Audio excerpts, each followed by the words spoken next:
kabajamtoota daawwattoota keenya Risaa Business Shown eegalee jira. Risaa Business Shown guyyaa har'aa immoo birbirsa goorootti argamee jira. Birbirsa gooroo bakka Adwaa 00 jedhamuun beekamu keessatti mana ispoortii Fit Corner bakka jedhamutti egaa turtii isaa gochuuf guyyaa har'aa turtii isaa kana keessatti immoo abbaa mana jiimii kanaa fi leenjisaa ispoortii mana kanaa waliin turtii bareedaa goona. Akkasumas shaakalli ispoortii garaagaraa illee waliin kan goonu ta'a. Nu waliin tura.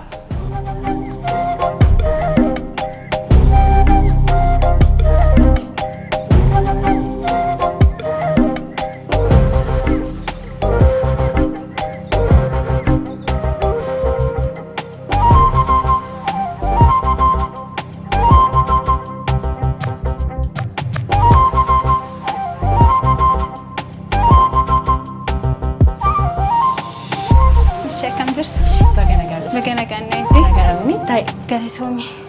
Sister Hannaan jedhama. Amma itu gara ispoortiitti seeniin dura maashinii qabna. Maashinii sanaan si ilaallee riizaaltii keenya wajjin ilaallaa jechuudha. Tole.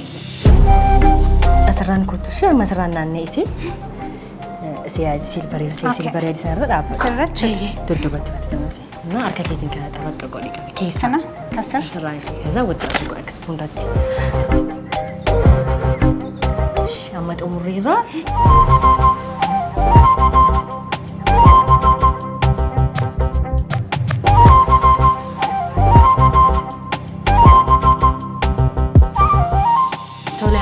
Riizaaltiin keenya geera amma waliin ilaallaa jechuudha. Tole. Ulfaatinni kee 54 hojjaa kee fi umurii kee wajjiniin gahaadha ishee. Haala bareedaadhaan jira jechuudha. Bareedaadha 54 gahaadha. Inni kan biraan furdina nanna keetiiti. Inni immoo namni tokko furdachuu kan inni qabu parsantii 18 kee hamma 25tti kan jirudha.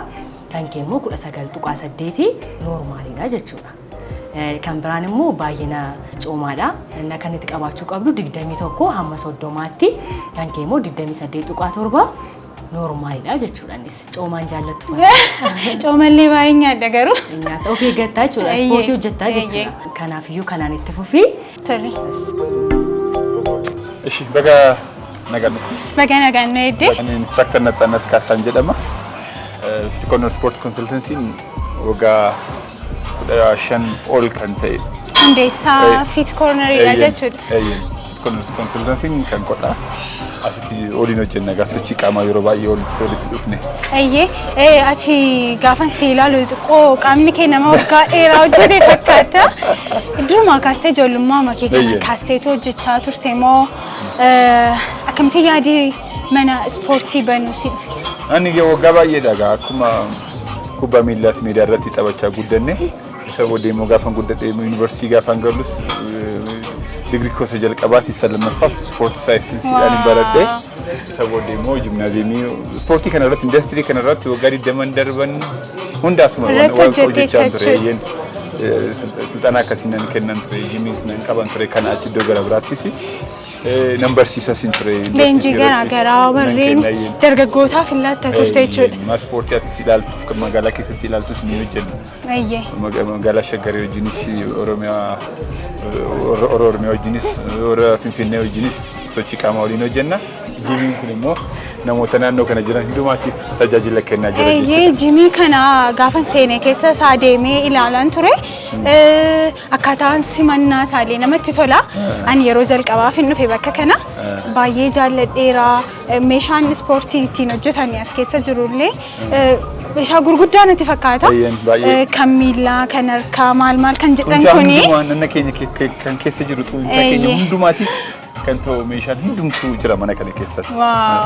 Dargaggoota hedduullee ilaalan jira.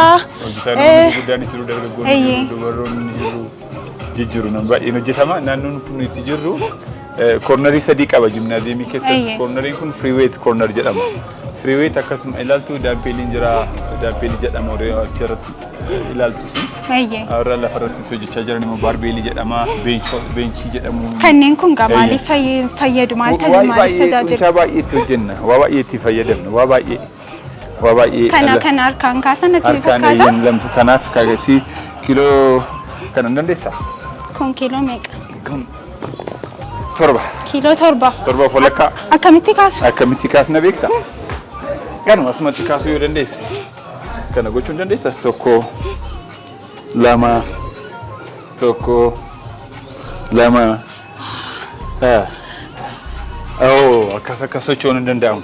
Harka duwwaa sochoosta. Harka duwwaa sochoosta. Homaan jedhu natti fakkaata garuu. Miila keemmaa yeroo baalaansii gochuudhaaf akkasiin hin dhaabbannu miila keenya bannee dhaabbannu. Xiqqooshee gargar banna jechuudha luka keenya. Sabooddee. Sochiin iddoo gara biraadhaan barbaachisu achumatti. Cimaadha. Hedduu ulfaata. Gaafa ni ilaali xiqqoo natti fakkaattee turte. Xiqqoodha kiloo kana fakkaata. Maal hojjechaa jirta amma? Baakii fi miilaaf hojjechaa jirtu. Isti dalagaa akkamitti jirta amma? Kiloon kun hin xiqqaatu si? Amma kanaan ho'isaa jira. Ho'isaa jirta. Gaafa ho'i immoo? Gaafa ho'i dabalaa deema. Keessumaa har'a keessumaa finyee dhufna. Keessumaa nu to'achaa jiru. Ol baraame. Akkam jirta? Naguma. Nagaa. Atis yeroo ispoortii kana hojjetuun si argee maal hojjechaa jirta? Maaliif kan fayyadu kan miilaati moo kan harkaati moo? Baakiidhaaf fayyadaa tolee miilaaf illee baakii illee. As keessa wanni qaama namaatiif hin fayyadne tokkollee jiru. Namni qaamni isaallee fayyaan ta'e dubee bakka fayyaatti argatu. Kun obboleessi keenya kun inni nuyaamee as jirra. Gaafa nullee gara kiiloo dhibbaaf ho'i akkas turre. Amma baay'ee hedduu hir'iste jechuudha. Adee amma moodelistii. Meesii haa ilaallu. Cimaadha jimii keenya keessa. Hin beekama kiiloo dhibbaaf irraa amma hir'ise jechuudha. Moodelii ta'e. Nama haqa ofirraa hir'ise. Cisteet as kan hojjetta kun. Qabatee buusuu qoma keenyaaf. Qommi keenya akka inni jajjabaatu godha. Amma immoo egaa kan qoma keenya yookaan chestii warri dhiirotaa jecha kanan fayyadamu jabeessuu akkamittiin akka hojjetan shaakala isaa waliin ilaalla. Suuta jedhi. Akkanattiin qabata? No way. Akkasitti qabata. Kiiloo 20dha. Kaasimi. Ol tokko. Baalaansii godhimma. Gaaw. Lama. Baalaansii gochaan jira gara? Amma ariifidha. Sadii. Gaaw. Shanii dandeessaa? Kana caalaa hin danda'u. Qomaaf immoo maashiniin gara biraan jiraatis. Kun immoo innis qomaaf ta'a kun. Qoma xunchaa 3-4tu jira. Kan qoma keenya kana maslii chestii kan jennu isa fasteessaa kiiloo akka barbaannetti adjustii goona. Asirraa dabaluunis hir'isuunis danda'ama jechuudha. Asteessi kana qabattee as fidda. Deebistu suuta jettee tokko asumatti lama. Amma kiiloo meeqaan ati kaniti? Kiiloo xiqqoodha kun. Kiiloo 20. Kiiloo sanaaf hir'iseetta amma yaaluun? Kiiloo 5 kan amma. Akka dhibba lamarra naan goone dogoggorti. 5. Mee itoon hojjedhu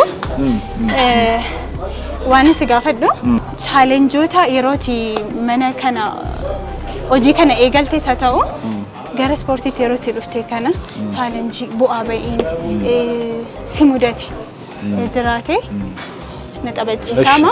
Ani immoo ispoortii kana hojjedha jechuudha. Chaalenjii baay'eetu jira. Mana guddaa akkasii kana banuuf miti. Namni jiraachuudhaaf illee chaalenjii baay'eetu mo'atutu irra jiraata immoo. Chaalenjiin hin jiru taanaan waan addisi waan haaraa baatu. Illee hin jabaattu. Namni hin jabaatu waan haaraas immoo fiduu hin dandeessu. Miti waan haaraa chaalenjii keessatti dhalata wanti haaraan yeroo baay'eenna. Mudannoon yeroo si mudatu ati immoo. Fakkeenyaaf mana jimnaaziyeemii akkasii tu mana kanaan baniin dura iddoo gara biraa irratti kiraayiin isaa baay'ee mi'aa dhufaa turenna sanaayyuu hojjetanii kaffaluun baay'ee cimaa ture chaalenjiin akkasii jira. Isa booddee rakkoo baay'ee jira.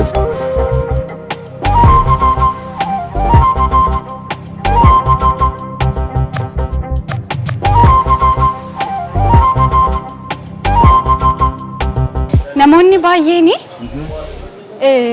ulfaatina ofii sirreessuudhaaf kan ispoortii wayya jedhu kan immoo nyaata ofii sirreessinaan gaadha kanneen jedhan jiru. Ati akka leenjisaa ispoortii tokkotti mee maal nu gorsita? Kanan si gorsu ispoortii duwwaatuun ta'een nyaata duwwaatuun ta'een lifestyle keenya jijjiiruun irra jira. Okay. Lifestyle immoo waa baay'ee ilaala. Boqonnaan ati ispoortii booda fudhattu ispoortiinis immoo baay'ee waan guddaadha. Itti fufee immoo wanti nuyi nyaannu si barbaachisaadha. Kanaaf wanta nuyi adda baasnu hin jiru. Okay. Kanaaf ispoortii si hojjechaa nyaata ofii sirreessuu. Sa'ool immoo boqonnaa barbaachisaa ta'e fudhachaa nanna keenya jijjiiruu ni dandeenya jechuudha. Kanaaf egaa ispoortii lifestyle keenya goonee of barsiisuu qabnaa yaada jedhu qabda. Lifestyle kunni waa baay'ee barbaachisaadha. Ani illee kana booddee waan inni as dhufee hojjedhu natti fakkaata.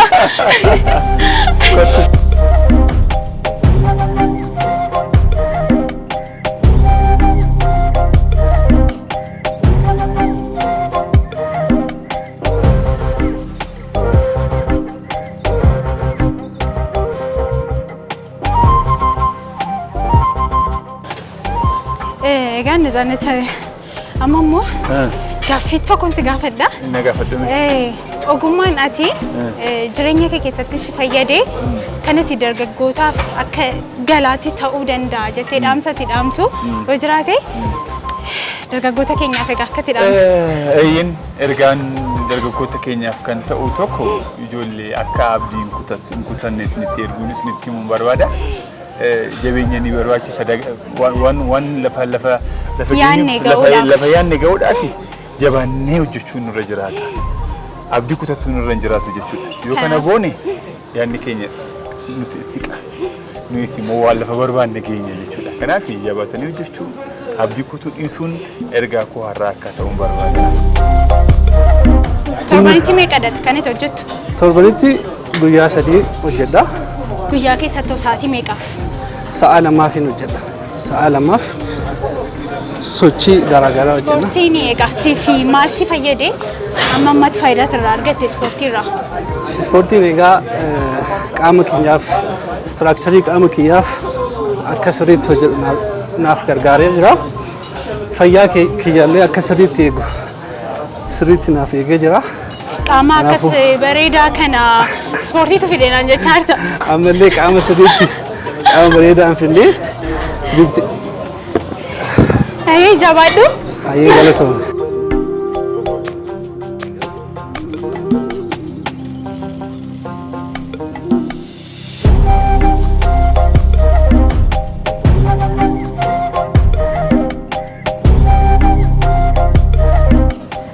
Lama. Eshi. Godme. Double tokko lama. Tokko lama. Chimsi. Up. Isa bitaa godhimi. Bitaadhaan tokko lama.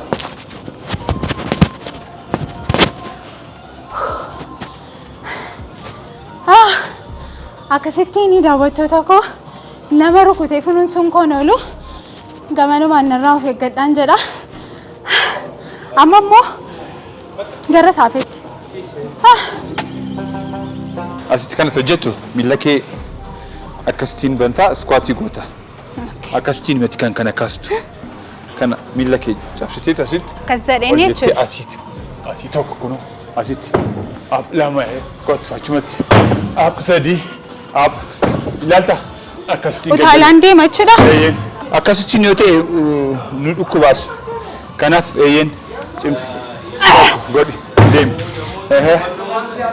Lama deemi. Gara dhufetti ga.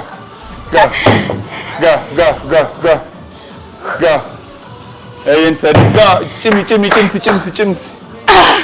Perfect.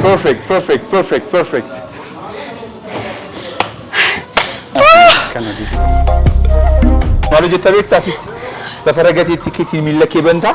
Iskootii goota kana qabatta asitti. Kana kaasta. Up.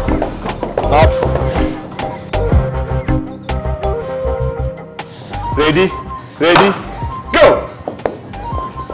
Tokko, lama.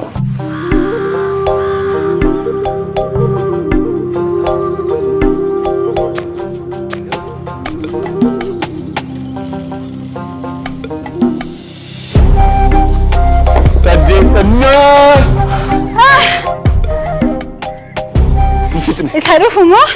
Soddoma gochuudha. Ish.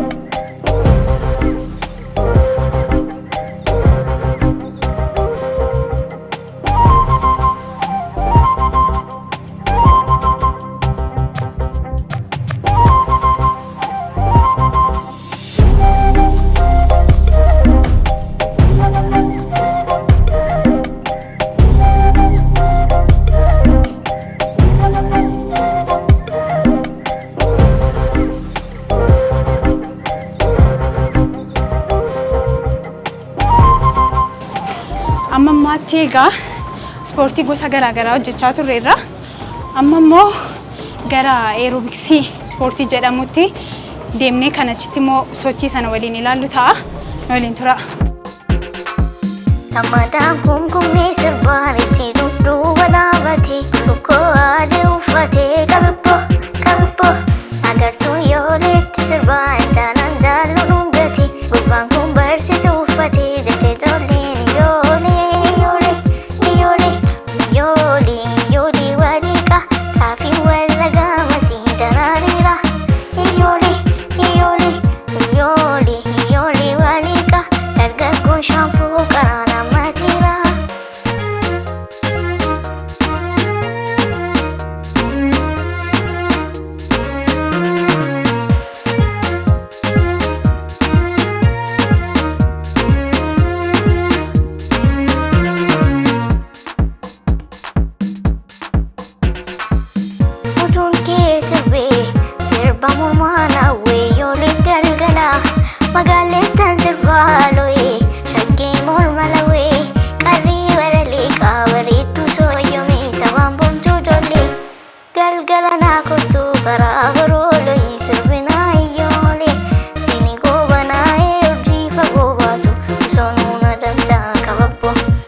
daawwattoota keenya Risaa Business Show guyyaa har'aa Gymnaasiyeemii Fit Corner Sport bakka jedhamutti argame. Egaa turtii bareedaa goonee akka jaallattanii akka irraa barattan abdii guddaan qaba. Har'a hedduu dadhabeera. Haasaa isinitti hin baay'isu torban sagantaa biraatiin nagaa walitti deebinutti nagaan tura.